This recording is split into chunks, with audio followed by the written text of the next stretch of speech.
Shipbuilding, the new front in America's trade war against China. On October the 3rd, the United States released details of hiked payment guidelines for port fees on vessels linked to China, which are set to take effect next week. Now, this is the result of a so-called 301 investigation and report by the Office of the United States Trade Representative, or USTR, which accuses China of unreasonable targeting for dominance in the maritime, logistics and shipbuilding sectors. Now, the U.S. started to take a real hard look at China's shipbuilding industry and launched the investigation in April last year under the Biden administration. Now, the Trump administration is carrying forward this campaign, allegedly in an attempt to revitalize U.S. shipbuilding. What specifically will be charged on Chinese-made ships? Are these moves really about boosting U.S. competitiveness? What impact might these measures have on the global shipping industry and trade? Welcome to The Point with me, Liu Xin, an opinion show coming to you live from Beijing. I'm pleased to be joined from Beijing by Zhou Mi, Deputy Director of the Institute of American and Oceania Study at the Chinese Academy of International Trade and Economic Cooperation. From Brisbane, Australia, by Professor Warwick Powell, Adjunct Professor of Queensland University of Technology, and here in the studio by Ina Tangen, Senior Fellow at the Centre for International Governance Innovation, a Canadian think tank and Chairman of Asian Narratives. Gentlemen, welcome to The Point. First of all, as we always do, let's take a brief look back at the timeline of what has happened on this issue. Now, in April 2024, last year, the USTR launched the Section 301 investigation into China's maritime, logistics and shipbuilding sectors. In January this year, days before President Trump came into office again, the USTR released the investigation report accusing China of quote-unquote unreasonable targeting for dominance in these industries. Then, in April this year, USTR announced vessel fee actions and proposed additional trade measures targeting China. In June this year, USTR issued a notice of proposed modification of action seeking public comment on adjusting fee calculations and targeting specific vessels. Now, in September, just last month, China updated its regulations on international maritime transport, reserving the right to counter any discriminatory measures. And in October this year, U.S. Customs and Border Protection Authority published the Section 301 vessel fees notice detailing implementation procedures. So, Professor Warwick, let me go to you in Australia. From your standpoint, what's the story here? What we're seeing? Well, it's good to be with you again, Lucy, and I think that this is in large part American political theatre. The American shipbuilding industry has been in large part non-existent now for many decades. It occupies about 0.1% of global shipbuilding market share. So none of these moves is genuinely about the American shipbuilding industry. The idea that the United States is complaining about some other country seeking to dominate anything is in and of itself a laughable proposition. The United States has been the past master of dominating everything that it can lay its hands on, and this smacks of desperation. This is not helpful to the American national economy, certainly doesn't help America as a trading nation to the extent that it is, and it sends a signal, I think, to the global marketplace and communities around the world that the United States doesn't seek win-win outcomes, but instead seeks to implement Tonya Harding, beggar thy neighbour, hurt your competitor kind of strategies. Ina, the Biden administration started the probe, as I mentioned, and the Trump's team later advanced it with enforcement actions. How does the Trump approach compare with that of President Biden? Tweedledee and Tweedledum, as they say. I mean, there's really no difference. What they're doing is both pushing this idea of American exceptionalism, that the U.S. can impose whatever they want in order to get what they think they deserve, which is hegemony over commerce, politics, and also military. So it's, yeah, I agree with Warwick. This is political theater. It has no real effect. I mean, my family was involved in building 28 submarines. We built ships in the Great Lakes. The industry went down. Why? Because the U.S. chose to have a strong dollar. A strong dollar, shipping is all about money. And with that, they were not able to compete. They went into other businesses. But shipbuilding has been dead effectively for, 40, 50 years. But you'll note that when this was announced, it was announced in Pittsburgh, which used to be a shipbuilding area, definitely one of the rust bucket areas. And this is just political theater. He's trying to say, oh, I'm standing up for America. But where are the shipyards? They can barely, get the number of submarines that they want. They're supposed to do 2.3 submarines a year, and they're around 1.6 to 1.8. This idea that American shipbuilding is poised to answer the challenge is nonsense. In the last year, they got 2 U.S. claims. They got 2 gas movers, LNG tankers. But the fact is, they're going to be made in the Philippines. So where are the jobs going? Not to Pittsburgh. So this is political theater, pure and simple. Let's take a closer look at the measures that have been announced by the United States. And Professor Zhou, I would like to have your input there. How do you look at them? But here are the details. So there are 3 fee categories. First of all, in Annex 1, it stipulates a $50 per net ton for vessels owned or operated by Chinese entities. And the sum, please note, is expected to go up by about $30 each year till the year 2028. In Annex 2, for Chinese-built vessels, operators will pay the higher of $80 per net ton or $120 per container discharged. And then there is also Annex 3, which applies to all non-US built vehicle carriers, regardless of ownership, at a rate of $40 per net ton. So, Professor Zhou, help us understand exactly what these fees are and what they mean. Well, in my understanding that they are just trying to put the fees, subjectively. So according to there are 3 categories. The first one is something to do with Chinese operators. So you're trying to exclude the Chinese operations in these areas, like to have the import and export to United States. I think it's a kind of a very targeted measurement. And the second is something to do with Chinese manufacturing of the shipbuilding. Right. So for the other operators in the world, they are not able to find as affordable as previous, like for the fees. They increase the expenses allowed. And for the third one is something to do with a very specific sector, especially for the autos. So I mean that is a kind of a very different strategies. I think that the governors and also USTR are trying to discriminate the market and trying to exclude the factors of Chinese shipbuildings or operators. Warwick, help us understand these numbers. Exactly how do these fees work, and help us put these numbers into perspective. $50, for instance, per net ton for vessels owned and operated by Chinese entities. How much of a cost will that add to vessels owned and operated by Chinese companies? And how big of a disadvantage are these operators put in, given this situation? Look, yeah, it's quite different. Sorry, Professor Zhou, this is for Warwick. Oh, sorry. I think perhaps Professor Zhou would be able to deliver a little bit more wisdom, but I'll give it a go. The total cost, of course, of landed goods takes into account shipping costs as well as the cost of the products on board. And part of the challenge from an American point of view, if it seeks to shift the economics of trade, is that it can't just tackle the question of the cost of shipping, but it also needs to tackle the question of the cost of goods, which it's trying to do through tariffs. The bottom line, however, is that these additional costs will ultimately be passed on to the importers. And in time, the importers will pass those costs on to the end buyer, whether they are enterprises or households.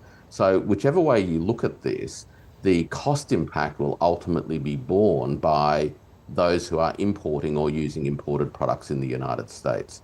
The other point to remember is that shipbuilding is a sector in which China is now delivering over 50% of global market share. A large proportion of global transport ships for goods are made in China and are operated under Chinese flags. This discriminatory initiative will actually lead to further cost increases generally in America without necessarily shifting the ability for people to use ships made by others. There simply aren't other ships, or actually regenerating a shipbuilding industry in the United States. That is just not going to happen for a whole bunch of long-term reasons. The United States began undermining its shipbuilding industry actually in the 1920s with the introduction of the Jones Act, which created a protected market but undermined the shipbuilding industry's incentives to pursue innovation and efficiencies.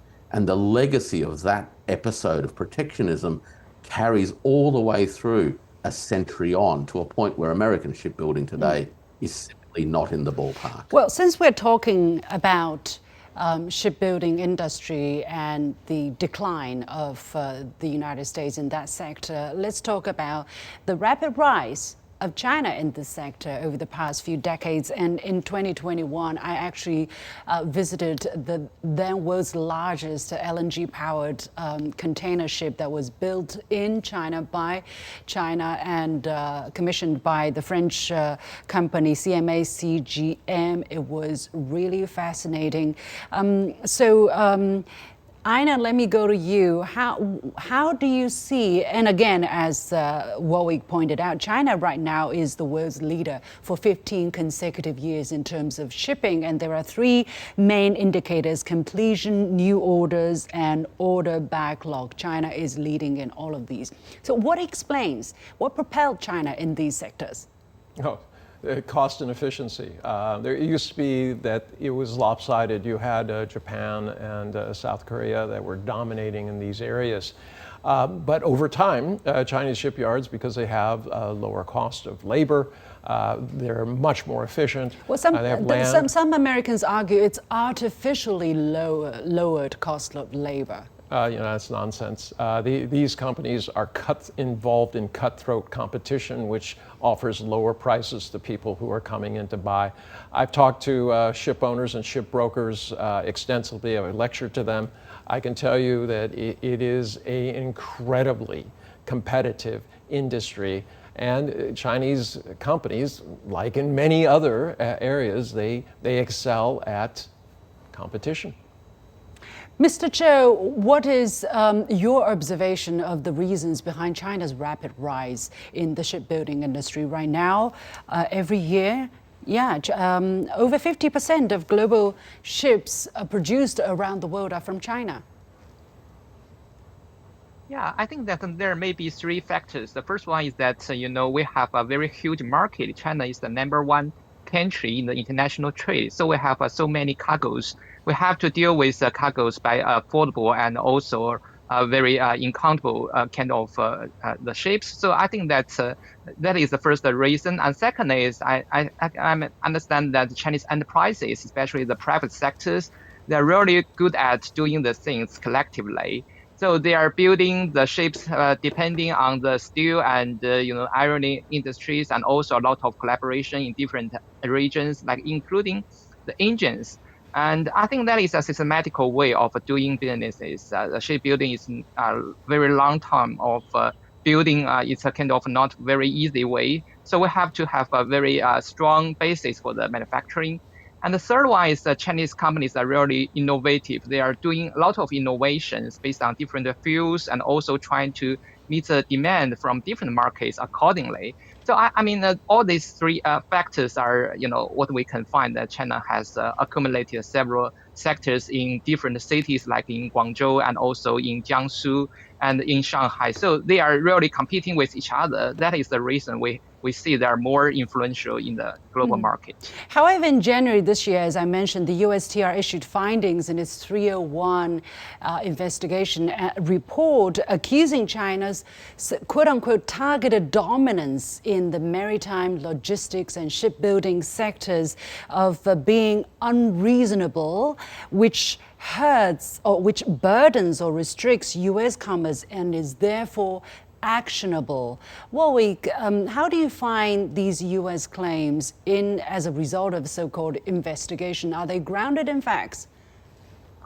Well, as China's position in the global shipbuilding industry has grown over the last 20 to 30 years, trade with the United States has grown commensurately. So you'd hardly say that the growth of China's capacity in shipbuilding has undermined America's ability to participate in global trade. In fact, quite the reverse.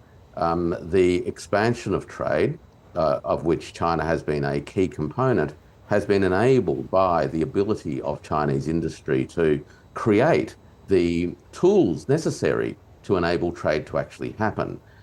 Some of America's most successful enterprises these days in the electronic commerce space and also in retailing are heavily integrated into Chinese supply chains, and the products don't come on aeroplanes. These products, whether they are smartphones, consumer electronics, and the myriad of things that are sold to Americans via platforms such as eBay, are all delivered into the American market on ships. So the idea that China's shipbuilding capability has hampered America's ability to participate in trade and commerce is laughable. The evidence actually supports the reverse argument. Without these ships, America's ability to improve its living standards by accessing low-cost, high-quality supply chains from across the oceans simply would not have been there. So right now, what I'm seeing, for instance, Aina, the U.S. is accusing China of non-market practices, and hence, China needs to be punished, or this kind of sanction needs to be put on China. But then the United States is imposing these protectionist and non-market measures onto China itself. How do you explain that? Are they legitimate in saying, because I think you're not operating on market rules, so I am doing this to you? Yeah, it's nonsense. This Warwick and I both, pounced on this side that this is political theater, and that's exactly what it is. It's just red meat for the MAGA base. The fact is that the United States is concerned that China is rising, and one of the areas that it has been attacking, not only here in terms of maritime trade, is the logistics chain. They realize that China has shown in this area, it's actually been to the U.S. benefit because a more efficient logistics chains means that the cost of goods that arrive in the United States are less. Well, the U.S. is saying, no, we don't want that. We don't care about higher prices. What we care about is we want to undermine China. Now, this is not only true, as I said, in the maritime area, but if you look at what moves the U.S. has been making in the stance to try to interrupt and interfere with Chinese Belt and Road initiatives, saying that in Balochistan, in Pakistan, they're going to put a $500 million investment in energy in a highly unstable area where China's CPEC, this is the main road that they've set up to this port, is going to be. This is obviously just trying to spoil things for China. And all of this nonsense about, we've considered this and that, this is just political theater, dressing to justify what cannot be justified otherwise. Well, let's take a look at China's reactions. China has repeatedly, as I said earlier, issued statements either by the Ministry of Foreign Affairs or the Commerce Ministry to strongly object to the U.S. proposed action. But on the day when the U.S. announced the implementation procedures, actually China didn't come up with a very strong statement. However, days before that, the State Council issued a decree numbered 817. That's on 29th of September, basically 4 days before the U.S. published the details on October the 3rd. China issued this decree revising its maritime transport regulations, which goes into effect immediately. And according to Xinhua report, China says it will take necessary countermeasures against countries or regions that impose or support discriminatory bans, restrictions, or similar measures targeting Chinese operators, vessels, or crew engaged in international maritime transport or related services, and that such measures will be enacted unless relevant treaties or agreements offer adequate and effective remedies, according to the decree. Mr. Zhou, how do you look at the timing of this piece of legislation or amendment, and what message is China sending here? Well, I think that it's true that Chinese government really take care about the enterprises, especially for the industry from the private sectors. So we want to create a stable and sustainable environment for them. So I think this decree is kind of a very important message that we want to have a important legal basis for the actions possible in the future. So we are not just trying to let everything just violating that's the promises and also the international routines. We are trying to protect the enterprises of China. If they are put in some improper or unfair position, we will try to correct that. That is the message. And also, we have a lot of messages. We are not just trying to discriminate any operators. Maybe they are coming from United States, but I don't think that enterprises are the similar as the government. So we have to separate these two entities, and we are trying to do a lot of investigation and also based on the facts to decide what we are going to do. So that gives us some possibilities and the policy tools for the possible actions to the United States side. Well, how do you look at the wording of this amendment? It says, China will take necessary countermeasures against countries or regions that impose these discriminatory bans or similar measures targeting Chinese operators, vessels, and crew. Does that mean that China will go tit for tat against what the U.S. does to Chinese vessels or China-related crews? Look, China has a long history of tempering its responses to American provocations and attempts to stymie China's economic development through a broad range of sanctions and tariffs and various measures such as those. And I mean by that, that the Chinese government leaves itself a lot of room to ultimately develop its responses in ways that also provide plenty of opportunities for negotiated off-ramps. So rather than approaching questions on an impetuous tit-for-tat basis, the message that is being sent is that China will protect its enterprises when they are being treated unfairly and when they are being singled out, as the American moves clearly do, because no other ships from any other countries or made in any other countries are being identified for these measures. China is signaling that it will take care of its own, number one, but it's also reinforcing a very clear message that China has been making for many years now, and that is that it is a stable, responsible player on the international stage where it will take measured responses in a way that sends the right signals without necessarily destroying the prospects of a return to more normal relationships. So it's the responsible thing to do. But it is making it very clear to the Americans that China will not be pushed around any longer. Aina, what is the impact that you foresee on American-owned carriers? Some are fearing that this is going to unintentionally destroy American-owned carriers. Do you agree? Yeah, I mean, the Americans have been buying Chinese ships, so this idea that they're somehow immune is nonsense. I mean, this is just more Donald Trump. As I said, he's throwing red meat to his base. He's not really thought through anything. I mean, if you look at his health plan that was supposed to be implemented how many years ago, he still is at the stage where he has a framework of ideas. This is exactly the same type of thing. He is just looking for optics. There's no reality to this. And I want to add to what Warwick said in the sense that China is preparing a legal defense. They are complying with international laws. They're the ones who are going to the WTO. And this is the response that they have. The U.S. is using fig leaves of whatever it can put together, 301 investigations, whatever, to just basically do what it wants. And this is being seen by the international, by the world, and they quite clearly see a rule of law versus a rule of the law that other country, that Washington makes. Yeah, well, the optics aside, in essence, again, Ina, I stay with you. Do you think this is going to revitalize the U.S. shipbuilding industry or cripple China's shipbuilding sector? It's not going to revitalize the U.S. Shipbuilding sector, as was pointed out by Work. There are so many parts to this, and a lot of it has to do with labor. No one is rushing to open up or build a new shipyard. So how about China? Work. And China, no, I mean, China has the ability, it has the markets, it is the destination now. So all you're doing is raising the prices. Because, for instance, if the Chinese ship would have to pay more, guess what? The non-Chinese ship is going to charge more.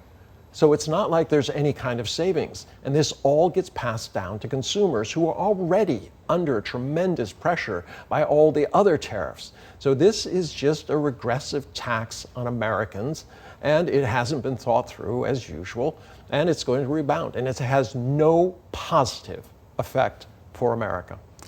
Mr. Cho, what is your take on the possible crippling effect on Chinese shipbuilding industry? Is this going to happen?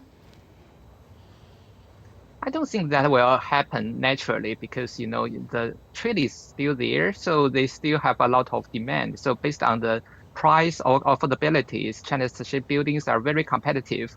But I want to mention another point that nowadays China's shipbuilding industry is not just like decades ago when U.S. and South Korea and Japan has. So we are doing something innovatively. They are making the ships in a very different ways. Like we are seeing that new energy vehicles, they have to be taken care of by the ships. So there are so many innovation, and we are using the better fuels to fulfill our promises for the climate change. There are so many competitiveness, and they cannot be taken by other competitors in the world right now. Well, already operators are relocating from Hong Kong, for instance, to places such as Singapore in preparation, in anticipation of this move. Do you think this is going to pick up? How big of a disruption is it going to have on global shipping and trade? Look, quite clearly global shipping will make some adjustments to minimise the impact of these measures on the operators themselves. But unsurprisingly, enterprises, when confronted with the need to make changes, such as where they're registered, will be able to do so relatively efficiently. We've seen that in the aftermath of sanctions on Russian oil, for example, where a whole fleet of vessels have managed to adjust to new operating environments and continue trade. The other point to remember very quickly is that global trade continues to grow, notwithstanding trade with the US declining, which actually points to a need for more shipping capacity. China is the world's largest trading partner for around 3/4 of nations in the world, and China's trade with Africa, Southeast Asia, the Middle East and North Africa and South America continues to grow. Yeah. It will not cripple China's industry one bit, but it will damage America.